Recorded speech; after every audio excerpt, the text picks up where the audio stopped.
संकल्प प्रतिष्ठान आयोजित चैत्र नवरात्र उत्सवाला गोंधळाचे आयोजन।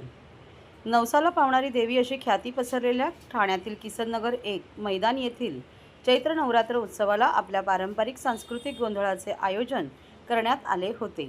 संकल्प प्रतिष्ठान व शिवसेना उपनेते माजी आमदार रवींद्र फाटक यांच्या माध्यमातून गेल्या 15 वर्षापासून या चैत्र नवरात्र उत्सवाचे आयोजन करण्यात येते। अष्टलक्ष्मी नवकुंडीय महायज्ञ हे 7 एप्रिलपर्यंत सुरू आहे। दररोज या चैत्र नवरात्र उत्सवाला अनेक मान्यवर भेटी देत असतात। काल उत्सवाच्या 7व्या दिवशी गोंधळ ठेवण्यात आला होता।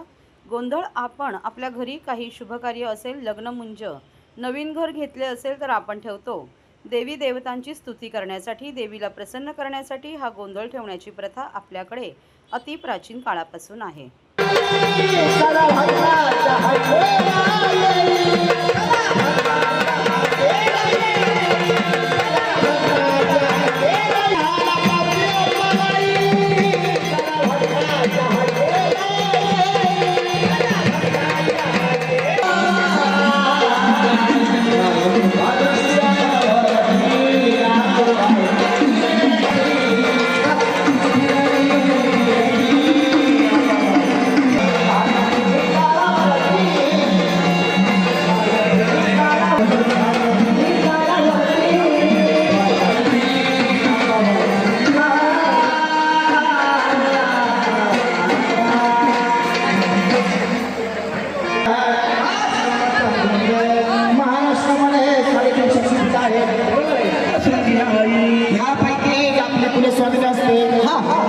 जसं मुलाला आई बापाशिवाय जन्म नाही, तसा कुटुंब नाही।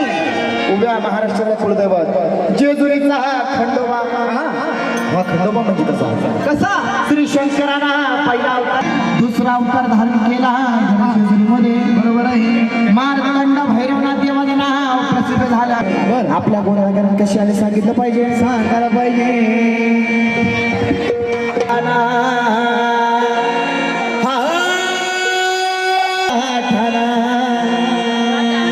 नाथाच्या मंदिरात